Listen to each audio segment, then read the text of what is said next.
एक बार की बात है, सुषमा अपने पूरे परिवार के साथ खुशी खुशी मोहन नगर में रहती थी। उसकी 2 बहुएं थी, पल्लवी और शिवानी। एक दिन दोनों बहुएं रसोई में काम कर रही होती है कि तभी उनकी सास सुषमा उन्हें बुलाती है। अरे बहू, जरा इधर तो आना। शिवानी, जरा जाकर देखना सासू माँ क्या कह रही हैं। दीदी आप ही देख लो ना जाकर, आपको भी तो सुनाई दे रहा है। अरे मैं आटा गूंद रही हूँ ना, तुम चली जाओ। हाँ तो मैं भी तो सब्जी काट रही हूँ ना दीदी। अरे बहू, जल्दी आओ। ओह, ये तो जाएगी नहीं। मैं ही जाकर देखती हूँ कि क्या करना है। पल्लवी सुषमा के कमरे में जाती है। जी मम्मी जी, क्या हुआ? शाम को घर पर कुछ मेहमान आने वाले हैं, तो तुम अच्छा सा खाना बना लेना बहू। ठीक है मम्मी जी, आप बता दीजिए क्या क्या बनाना है और कितने लोग आ रहे हैं। सुनील की मौसी जी और उनका पूरा परिवार आ रहा है। कुल मिलाकर 3 लोग और हमें मिलाकर हुए 9 लोग। तो अभी से ही तैयारी करना शुरू कर दो। और हाँ, घर की सफाई भी कर देना, हाँ, अच्छे से। जी मम्मी जी, सब काम हो जाएगा, आप चिंता मत कीजिए। पल्लवी शिवानी को घर में मेहमान आने वाले हैं इसके बारे में बताती है। क्या 9 लोगों का खाना बनाना होगा, घर की सफाई करनी है? बाप रे, सासू माँ ने तो हमें घर की नौकरानी ही समझ कर रखा है। ऐसा नहीं बोलते शिवानी, हम इस घर की बहू हैं और घर के काम करना हमारा फर्ज है। दीदी तो है ही सासू माँ की चमची, जब देखो सासू माँ सासू माँ। मैं तो इतना सारा काम नहीं करने वाली। शिवानी कपड़े लेकर गमला साफ कर रही होती है और चक्कर आने का नाटक करने लगती है। मेरा सर चकरा रहा है। तभी वहां पल्लवी और सासू माँ जाते हैं।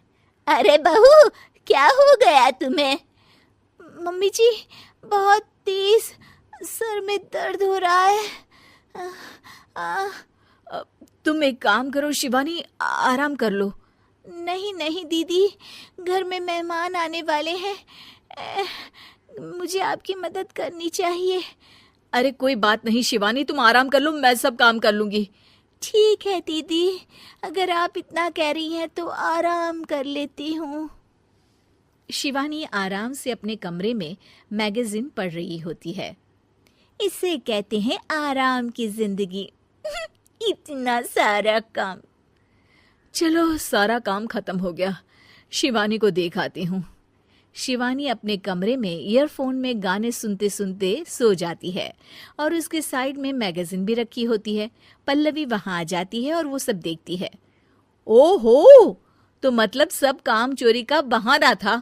अभी बताती हूँ इसको। घर का सारा काम मुझे करना पड़ा और ये महारानी यहाँ मैगजीन पढ़ रही है, गाने सुन रही है। पल्लवी रसोई से एक प्लेट और चम्मच लेकर आती है और शिवानी को थाली बजाकर उठाने लगती है। शिवानी अचानक से उठती है। उठ गई महारानी, गाने भी सुन लिए, मैगजीन भी पढ़ ली। तुम तो बहुत बड़ी झूठी निकली शिवानी। तुमने सर दर्द का बहाना बनाया ताकि काम करने से बच सको। हाँ, बनाया बहाना, तो क्या करती, इतने सारे काम करती। मुझे कोई शौक नहीं है चापलूसी का। क्या चापलूसी? तुम्हें लगता है कि मैं सारे काम चापलूसी के लिए कर रही हूँ? और नहीं तो क्या। तभी वहां सासू माँ आ जाती हैं। अरे बहू, वो लोग बस आने ही वाले हैं, तुम तैयारियां कर लो। जी सासू माँ, तुझे तो मैं बाद में देखती हूँ। सब खाना खाने बैठते हैं और खाना शुरू करते हैं। तभी सुनील की मौसी बोलती है। वाह भाई वाह, खाना तो बहुत ही अच्छा बना है सुषमा जी, एक एक चीज में क्या स्वाद है। ये सुनकर शिवानी मुंह बना लेती है। उसे अपनी जेठानी की इतनी तारीफ रास नहीं आती। आपकी बहुएं तो बहुत ही अच्छा खाना बनाती हैं। हाँ, बनाती तो दोनों ही अच्छा है, पर आज ना ये सारा खाना बड़ी बहू ने बनाया है। छोटी बहू की तबीयत ठीक नहीं थी, सो इसलिए। मानना पड़ेगा सुषमा जी, आपकी बड़ी बहू तो बहुत ही गुणवान है। पल्लवी की तारीफ सुनकर शिवानी को जलन होती है। पल्लवी ये सुनकर खुश हो जाती है और शिवानी की तरफ देखकर उसे चिढ़ाती है। कुछ देर बाद मेहमानों के जाने का वक्त हो जाता है। मौसी जी सबके लिए उपहार लाई होती है। वो सबको शगुन के पैसे देती हैं और अंत में पल्लवी के पास आती है। तुम्हारे लिए शगुन का लिफाफा तो है ही, पर बहू तुम्हें एक और उपहार भी मिलेगा इतना अच्छा खाना बनाने के लिए। मौसी अपने सोने के कंगन निकालकर पल्लवी को पहना देती है। ये लो, ये मेरे मनपसंद कंगन है, अब से ये तुम्हारे हुए।